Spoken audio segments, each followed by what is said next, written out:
আসসালামু আলাইকুম রহমতুল্লাহি ওয়া বারাকাতুহু। হামিদা মুসাল্লি মুসাল্লিমা আম্মা বাদ। আলহামদুলিল্লাহ, আমার দিন দরিদ্র ভাই বোনেরা, আজকে আপনাদের সামনে একটি বিষয় নিয়ে উপস্থিত হয়েছি। আমার এক ভাই প্রশ্ন করেছিলেন শিশুর আকিকা সম্পর্কে। সে বিষয়ে আপনাদের সামনে ইনশাআল্লাহ আজকে আলোচনা করব।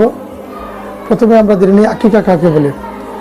আকিকা বলা হয় শিশু জন্মের পর আল্লাহ তাআলার শুকরিয়া আদায়ের জন্য এবং শিশুকে ক্ষতি থেকে হেফাজত করার উদ্দেশ্যে যে বিশেষ পশু জবাহ করা হয় তাকে আকিকা বলে।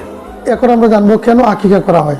আকিকা করা হয় এজন্য, প্রথমত আল্লাহ তাআলার কৃতজ্ঞতা প্রকাশ করার জন্য, নবজাতক শিশুকে অশুভ শক্তি থেকে এবং শয়তানের কুমন্ত্রণা থেকে হেফাজত করার জন্য, এবং আমাদের নবী মুহাম্মদ রাসূলুল্লাহ সাল্লাল্লাহু আলাইহি সাল্লামের সুন্নত আদায়ের জন্য, সর্বশেষ সন্তানকে সমাজের মধ্যে আলাদা পরিচয় এবং বরকতের জন্য।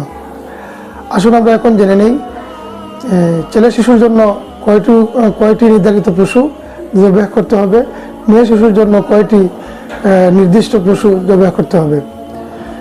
ছেলে শিশুর জন্য দুটি নির্দিষ্ট পশু জবাহ করতে হবে, আর মেয়ের জন্য একটি নির্দিষ্ট পশু জবাহ করতে হবে। এটাই ইসলামের দৃষ্টিতে উত্তম ফয়সালা।